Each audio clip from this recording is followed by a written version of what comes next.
ಸ್ನೇಹಿತರೆ ನಮಸ್ತೆ. ನಾನು ಶಂಕರ್ BK. ನನ್ನ ಯೂಟ್ಯೂಬ್ ಚಾನಲ್ನ ಹೆಸರು ಸ್ಟಡಿ ವಿತ್ ಶಂಕರ್.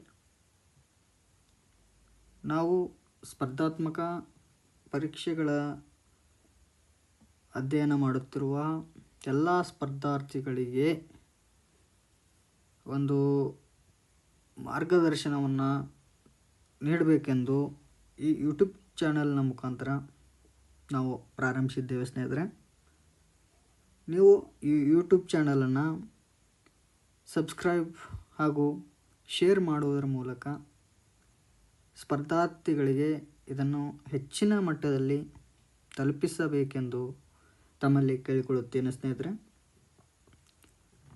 ಕರ್ನಾಟಕದ ಸ್ಪರ್ಧಾತ್ಮಕ ಪರೀಕ್ಷೆಗಳಿಗೆ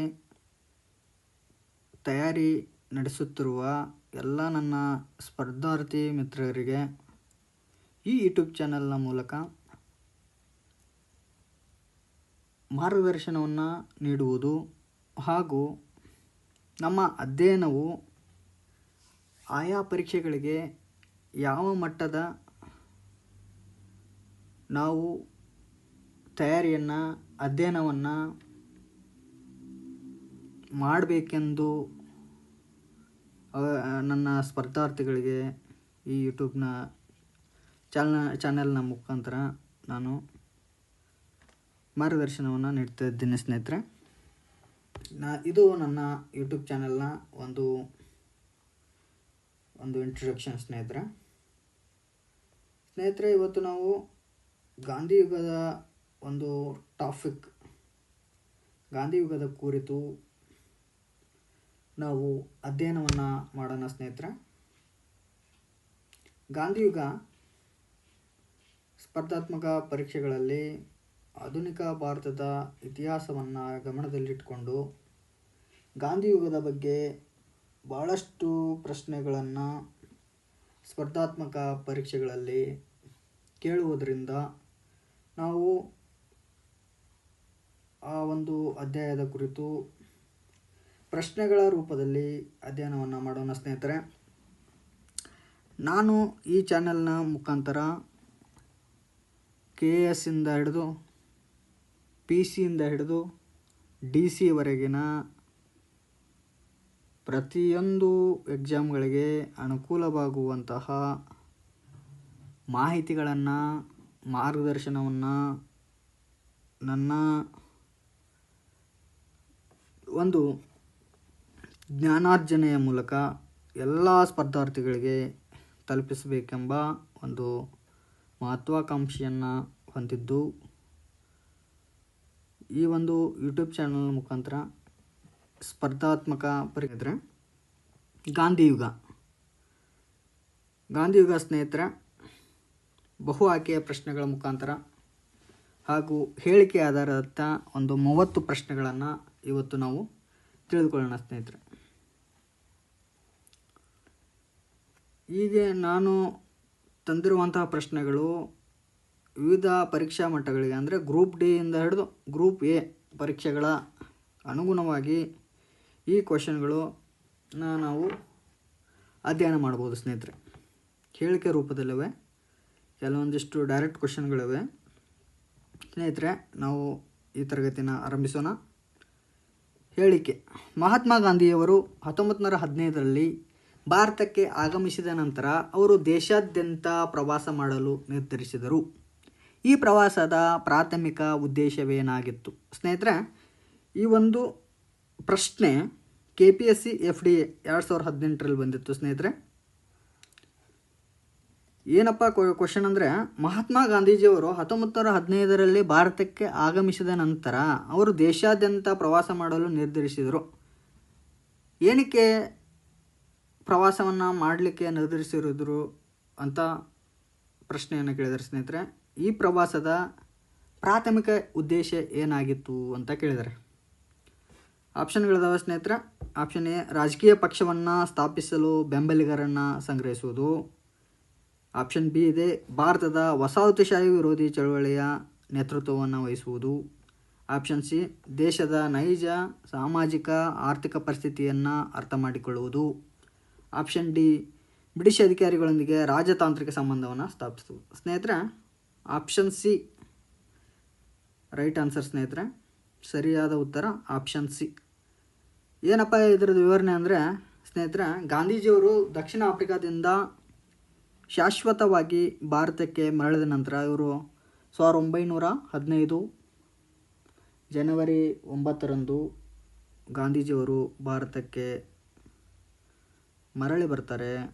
ಆವಾಗ ಸ್ನೇಹಿತರೆ ಆಗಿನ ಕಾಂಗ್ರೆಸ್ನ ನಾಯಕರಾಗಿರೋಂತಹ ಗೋಪಾಲ್ ಕೃಷ್ಣ ಗೋಖಲೆಯವರ ಸಲಹೆಯ ಮೇರೆಗೆ ಸ್ನೇಹಿತರೆ, ಗಾಂಧೀಜಿಯವರ ರಾಜಕೀಯ ಗುರು ಗೋಪಾಲ್ ಕೃಷ್ಣ ಗೋಖಲೆಯವರು, ಗಾಂಧೀಜಿಯವರ ರಾಜಕೀಯ ಗುರು ಗೋಪಾಲ್ ಕೃಷ್ಣ ಗೋಖಲೆಯವರು ಒಂದು ಸಲಹೆಯನ್ನು ಕೊಡ್ತಾರೆ. ಗಾಂಧೀಜಿಯವರೇ, ನೀವು ದೇಶವನ್ನು ಅರ್ಥ ಮಾಡಿಕೊಳ್ಬೇಕಂದ್ರೆ ನೀವು 1 ವರ್ಷ ಕಾಲ ಪ್ರವಾಸ ಮಾಡಿ ಅಂತ ಹೇಳ್ತಾರೆ ತನ್ನ ಗುರುಗಳಾದಂತಹ ಗೋಪಾಲ್ ಕೃಷ್ಣ ಗೋಖಲೆಯವರು. ಆವಾಗ ಭಾರತದ ನೈಜ ಪರಿಸ್ಥಿತಿ, ಗ್ರಾಮೀಣ ಜೀವನ ಮತ್ತು ಸಾಮಾಜಿಕ ಸಮಸ್ಯೆಗಳನ್ನು ಅವಲೋಕಿಸುವುದು ಈ ಒಂದು ಗಾಂಧೀಜಿಯವರ ದೇಶಾದ್ಯಂತ ಪ್ರವಾಸದ ಉದ್ದೇಶವಾಗಿತ್ತು ಸ್ನೇಹಿತರೆ. ಇಷ್ಟು ಸ್ನೇಹಿತರೆ, ಇದು ಪ್ರಶ್ನೆ ನಂಬರ್ 1ರಲ್ಲಿ ನಾವು ತಿಳ್ಕೊಬೇಕು ಸ್ನೇಹಿತರೆ. ಇನ್ನು ನೆಕ್ಸ್ಟ್ ಹೋಗೋಣ ಸ್ನೇಹಿತರೆ. ಇದು ಪ್ರಶ್ನೆ ನಂಬರ್ 2 ಹೇಳಿಕೆ ರೂಪದಲ್ಲಿದೆ. ಚಂಪಾರಣ್ ಸತ್ಯಾಗ್ರಹವು ಭಾರತದ ಸ್ವಾತಂತ್ರ್ಯ ಚಳವಳಿಯಲ್ಲಿ ಮಹಾತ್ಮ ಗಾಂಧಿಯವರ ಮೊದಲ ಪ್ರಮುಖ ಪ್ರಯೋಗವಾಗಿತ್ತು. ಚಂಪಾರಣ್ ಸತ್ಯಾಗ್ರಹವು ಭಾರತದ ಸ್ವಾತಂತ್ರ್ಯ ಚಳವಳಿಯಲ್ಲಿ ಮಹಾತ್ಮ ಗಾಂಧಿಯವರ ಮೊದಲ ಪ್ರಮುಖ ಪ್ರಯೋಗವಾಗಿತ್ತು. ಈ ಚಳುವಳಿಯ ಪ್ರಮುಖ ಕಾರಣವೇನು? ಈ ಒಂದು ಪ್ರಶ್ನೆ ಸ್ನೇಹಿತರೆ SSC CHSL 2019ರಲ್ಲಿ ಬಂದಿದೆ. ಬಿಹಾರ ಪಬ್ಲಿಕ್ ಸರ್ವಿಸ್ ಕಮಿಷನ್ 2018ರಲ್ಲಿ ಬಂದಿದೆ. ಏನಂದರೆ ಕ್ವಶನ್ನು ಸ್ನೇಹಿತರೆ ಇನ್ನೊಂದ್ಸರಿ ಹೇಳ್ತೀನಿ. ಚಂಪಾರಣ್ ಸತ್ಯಾಗ್ರಹವು ಭಾರತದ ಸ್ವಾತಂತ್ರ್ಯ ಚಳವಳಿಯಲ್ಲಿ ಮಹಾತ್ಮ ಗಾಂಧಿಯವರ ಮೊದಲ ಪ್ರಮುಖ ಪ್ರಯೋಗವಾಗಿತ್ತು. ಈ ಚಳವಳಿಯ ಪ್ರಮುಖ ಕಾರಣವೇನು? ಓಕೆ, ಆಪ್ಷನ್ ನೀಲಿ ಬೆಳೆಗಾರರ ಮೇಲಿನ ದಬ್ಬಾಳಿಕೆ, ಆಪ್ಷನ್ ಬಿ ಜಮೀನ್ದಾರಿ ಪದ್ಧತಿಯ ವಿರುದ್ಧದ ರೈತರ ಹೋರಾಟ, ಆಪ್ಷನ್ ಸಿ ಟಿಂಕಟಿಯ ಪದ್ಧತಿಯ ವಿರುದ್ಧ ರೈತರ ಹೋರಾಟ, ಆಪ್ಷನ್ ಡಿ ಕಾರ್ಖಾನೆ ಕಾರ್ಮಿಕರ ಸಮಸ್ಯೆಗಳು.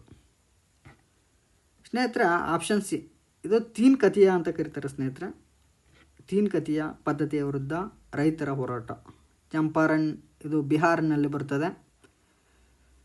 ಬ್ರಿಟಿಷರು ನೀಲಿ ಕೃಷಿಕರು ಸ್ಥಳೀಯ ರೈತರನ್ನು ತಮ್ಮ ಜಮೀನಿನ ಒಂದು ಭಾಗದಲ್ಲಿ ಅಂದರೆ ತಮ್ಮ ಜಮೀನಿನ ಒಂದು ಭಾಗ ಅಂದರೆ 20:3 ಈ ಒಂದು ಭಾಗದಲ್ಲಿ ಕಡ್ಡಾಯವಾಗಿ ನೀಲಿ ಬೆಳೆಯನ್ನು ಬೆಳಲಿಕ್ಕೆ ಒತ್ತಾಯಿಸ್ತಾ ಇದ್ದರು ಬ್ರಿಟಿಷರು. ಈ ಪದ್ಧತಿಯನ್ನು ತೀನ್ ಕತಿಯ ಅಥವಾ ಟಿಂಕಟಿಯ ಪದ್ಧತಿ ಎಂದು ಕರೆಯಲಾಗುತ್ತಿತ್ತು. ಇದರ ವಿರುದ್ಧ ಗಾಂಧೀಜಿಯವರು ತಮ್ಮ ಪ್ರಪ್ರಥಮ ಸತ್ಯಾಗ್ರಹವನ್ನು ಆರಂಭಿಸಿದರು ಸ್ನೇಹಿತರೆ. ಇನ್ನು ಪ್ರಶ್ನೆ ನಂಬರ್ 3 ಸ್ನೇಹಿತರೆ ಹೇಳಿಕೆ ರೂಪದಲ್ಲಿದೆ. 1919ರ ಜಲಿಯನ್ ವಾಲಾಬಾಗ್ ಹತ್ಯಾಕಾಂಡದ ನಂತರ ಮಹಾತ್ಮ ಗಾಂಧಿಯವರು ಬ್ರಿಟಿಷ್ ಸರ್ಕಾರವು ನೀಡಿದ ಕೈಸರ್ ಇ ಹಿಂದ್ ಬಿರುದನ್ನು ಹಿಂದಿರುಗಿಸಿದರು. ಈ ಘಟನೆಯು ನಡೆದ ಸ್ಥಳ ಯಾವುದು? ಸ್ನೇಹಿತರೆ, ಬಹಳ ಈಸಿ ಕ್ವಶನು. 1919ರಲ್ಲಿ ಜಲಿಯನ್ ವಾಲಾಬಾಗ್ ಹತ್ಯಾಕಾಂಡದ ನಂತರ ಮಹಾತ್ಮ ಗಾಂಧಿಯವರು ಬ್ರಿಟಿಷ್ ಸರ್ಕಾರವು ನೀಡಿದ ಕೈಸರ್ ಇ ಹಿಂದ್ ಬಿರುದನ್ನು ಹಿಂದಿರುಗಿಸಿದರು. ಈ ಘಟನೆ ನಡೆದ ಸ್ಥಳ ಎಲ್ಲಪ್ಪ ಅಂದರೆ ಅಮೃತ್ಸರ್. ಇದು ನೇರವಾದ ಕ್ವಶನ್, ನೇರವಾದ ಉತ್ತರ. ಭಾಳಷ್ಟು ಜನರಿಗೆ ಈ ಕ್ವಶನ್ ಗೊತ್ತಿರುತ್ತೆ ಸ್ನೇಹಿತರೆ. ಜಲಿಯನ್ ವಾಲಾಬಾಗ್ ಹತ್ಯಾಕಾಂಡ ಏಪ್ರಿಲ್ 13, 1919ರಂದು ಅಮೃತ್ಸರ್, ಇದು ಪಂಜಾಬ್ ರಾಜ್ಯದಲ್ಲಿ ಬರುತ್ತದೆ. ಅಮೃತ್ಸರ್ ಜನರಲ್ ಡಯರ್ ನೇತೃತ್ವದಲ್ಲಿ ನಿರಾಯುಧ ಜನರ ಮೇಲೆ ಏಕಾಏಕಿ ಗುಂಡನ್ನು ಹಾರಿಸಲಾಯಿತು ಸ್ನೇಹಿತರೆ. ಇದರ ವಿರುದ್ಧದ ಪ್ರತಿಭಟನೆಯಿಂದಾಗಿ ಗಾಂಧೀಜಿಯವರು ತಮ್ಮ ಕೈಸರ್ ಇ ಹಿಂದ್ ಬಿರುದನ್ನು ಹಿಂದಿರುಗಿಸಿದರು. ಅದೇ ರೀತಿಯಾಗಿ ರವೀಂದ್ರನಾಥ್ ಟಾಗೋರ್ ಕೂಡ ಸರ್ ಎಂಬ ಬಿರುದನ್ನು ಬ್ರಿಟಿಷರಿಗೆ ಹಿಂದಿರುಗಿಸ್ತಾರೆ ಸ್ನೇಹಿತರೆ.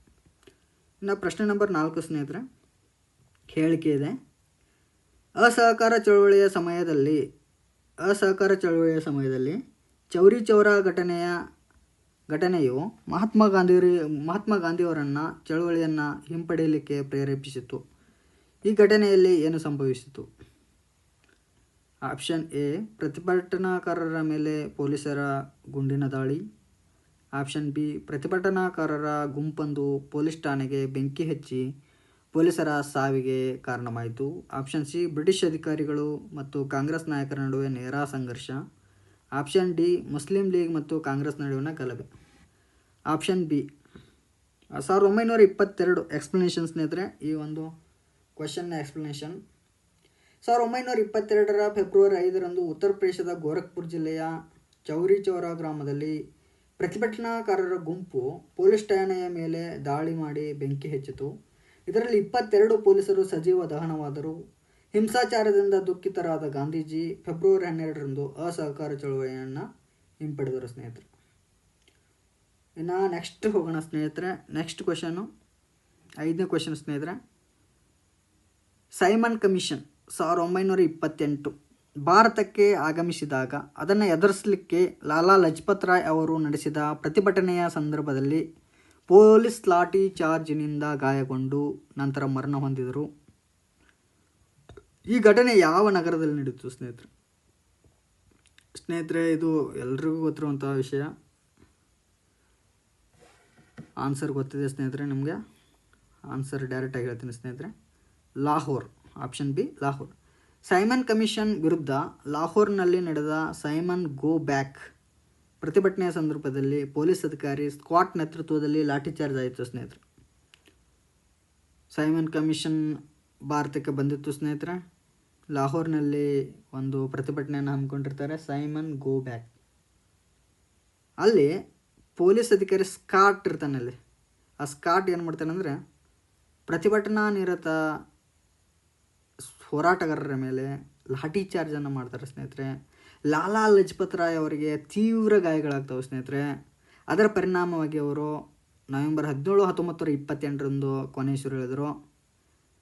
ಅವ್ರು ಹೇಳ್ತಾರೆ ಸ್ನೇಹಿತರೆ, ಲಾಲಾ ಲಜಪತ್ ರಾಯ್ ಅವರು ಹೇಳ್ತಾರೆ, ಸಿಂಹದಂತೆ ಸಿಡಿದೇಳು ಎಂಬ ಮಾತುಗಳನ್ನು ಅವರು ಕೊನೆಯಲ್ಲಿ ಹೇಳಿದ್ರೆಂದು ಭಾಳ ಪ್ರಸಿದ್ಧವಾಗಿದೆ ಸ್ನೇಹಿತರೆ.